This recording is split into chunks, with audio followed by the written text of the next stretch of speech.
Welcome back. So, how often do we miss the trees for the forest that we're viewing?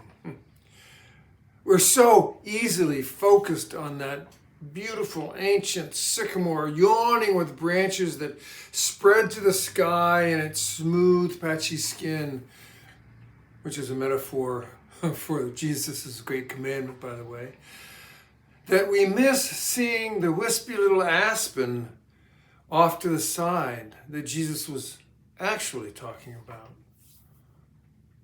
Did you catch it in that story? This, where it says, this is much more important than the whole burnt offerings and sacrifice. Just a little throwaway line in that story. This teaching on loving God and loving neighbor and loving self is told in the context of Jesus in conflict with the institution of religion and its hierarchy and structure. Remember, John the Baptist was a reformer who set the stage for Jesus' Reformation program. As we know, the religion of the temple in Jesus' day was a spiritual monopoly. The temple in Jerusalem, its clergy and theologians, council and hierarchy, was a large family caste system into which you were born and through which the religion was controlled. The approval of God was administered by the temple, and divine favor doled out through prescribed behaviors. The temple was the only place for worship, and the only place a sacrifice could be offered, and the only place to atone for one's sins or impurities and misdeeds. From rich to poor, almost all poor, all liturgical activity was bought and paid for through the temple system. But John the Baptist offered forgiveness of sins for free. Just come on down to the river and get dunked. No money or sacrificing of animals required.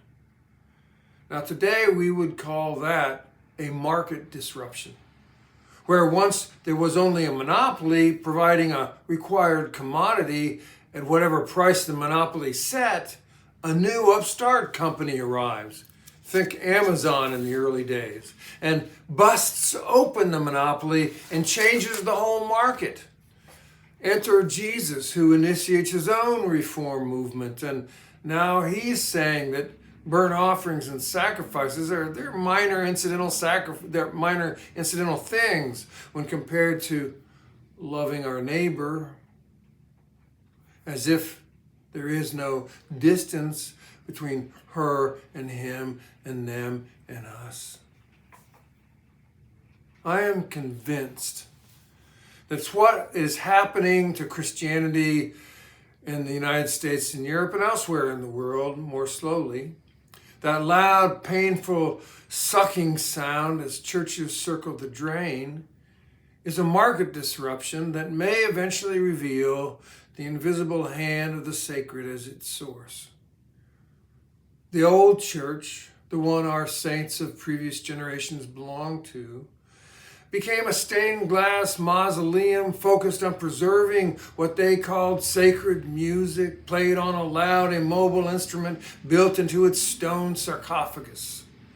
The old church became a preservation society for rituals and music and a hierarchical caste of employees that had actually died but didn't know it. That's what happens to monopolies as they are disappearing after a market disruption. The new church, the one that sprang up fast and furious with tens of thousands of members all in a single congregation, escaped the stone buildings and jettisoned the old loud organ and let go of all the old rituals. But more or less, they kept the same old theology that simply created a new monopoly. Get your sins forgiven here and only here, in this way and only in this way. The new church created a new straight and narrow. Instead of requiring sacraments, they sold required beliefs.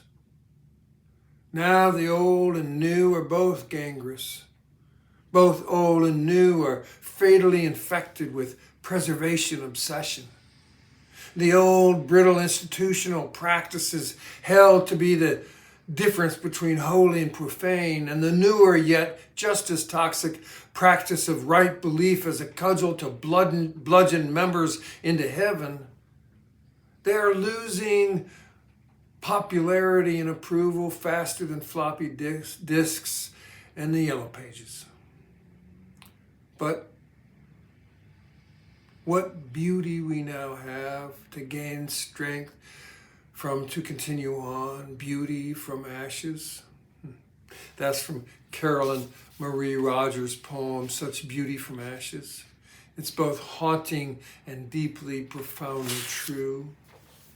Those who have come before us, now dust to dust and ashes to ashes, are a beautiful soil from which new beauty and new vigorous life can and does grow. You and I, we will be such dust and ashes in the blink of an eye, and we will become the beauty from which new life rises. That's the physics of life. And try as we might to make it different somehow, we cannot. There is no preservation of what was. And the harder we try to preserve something, the more deformed the thing we value becomes. Everything must become ash in order to become the beauty of new life. It is so ironic to think about the mortuary industry. We don't just bury people in caskets with airtight seals. We then surround the casket in a vault of concrete as if it is protecting the body from something.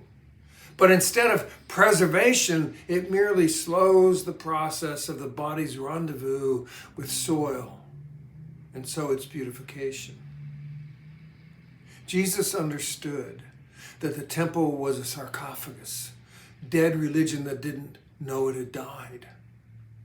He said, echoing both Torah and Rabbi Hillel, love God, love your neighbor, love yourself. This is true religion. We live, we die, we return to the soil from which we came, a long cosmic journey from stardust. Now, we think our origin is in DNA in our mother's womb, but this is a very limited view, a tree, not the forest. We began eons ago in the explosions of the cosmos we cannot even begin to imagine. What we are made of traveled over time so distant we can't even believe it ever existed. And in order to become what we were born to become in this present form, our substance took on many forms. When we die, we do not cease to exist. We can be certain of that, both from science and theology. We can also be certain that the harder we hold on to what was, the more deformed it becomes. We cannot preserve what we do not control, and we cannot control what we do not own. Jesus, you see, was an existentialist. Like God, love is not past or future, it's only now. We love. When we love, we salt the future with goodness. When we love, we nurture life. We nurture the life that is growing. When we love, we invigorate what we're doing. When we love, we connect webbing to those we love. When we love, we affirm who and what we value. When we love, we embody the presence of God. When we love, we reveal the beauty of the ashes, the ones who loved us and empowered us to love. Love God. Love neighbor. Love self. This is our religion, the religion that lives, not the one that is dead without knowing it's already died.